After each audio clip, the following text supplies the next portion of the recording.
Title: Maria Labo, ang ina na naging bangungot. Short disclaimer, basahin bago mag-start. Ang kwentong ito ay base sa totoong pangyayari. Layunin lamang nito ay magbigay aral at hindi para magdulot ng takot o sensasyon.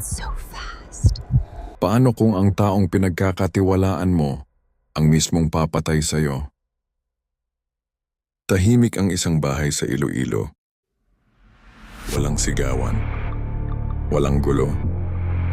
Pero sa loob ng bahay na yon, may isang pamilyang hindi na muling makakalabas ng buhay.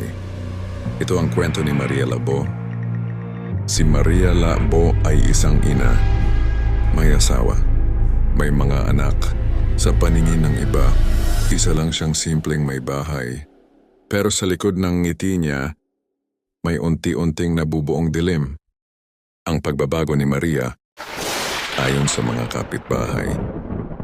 Napansin nila na unti-unting nagbago si Maria. Madalas siyang irritable. Lagi siyang pagod. At may mga gabing gising na gising siya. Nakatitig lang sa dilim. Doon nagsimula ang madalas na pagtatalo nila ng asawa niya. Maliit na bagay. Nagiging malaking away. Hanggang isang gabi, may nangyaring hindi na mababawi. Ang gabi ng karasan. Isang tahimik na gabi. Natutulog ang buong pamilya. Pero si Maria, gising. May hawak siyang patalim. Walang sigaw. Walang tulong na tinawag.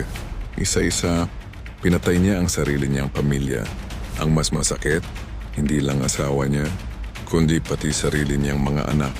Matapos ang ginawa niya, niluto niya ang mga katawan para itago ang ebidensya. At sa loob ng ilang araw, walang nakapansin. Ang mabahong lihim.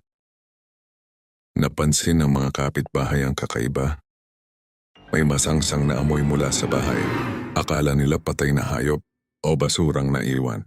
Hanggang sa hindi na nila matiis at nag-report sila sa barangay. Pagpasok ng mga awtoridad sa bahay, doon nila nadiskubre ang katotohanan. Isang katotohanang magpapatigil ng hininga. Bagamin ni Maria. Walang iyak. Walang pagsisisi. Tahimik lang si Maria Labo habang inaamin ang lahat. Ayon sa kanya, parang may bumubulong daw sa kanya. Parang may nagtutulak. Pero sa huli, isang katotohanan ang malinaw. Walang demonyo. Walang multo. Isang taong sumuko sa dilim. Ending lesson. Ang kwentong ito ay paalala na ang galit na hindi inaayos, ang problema na tinatakbuhan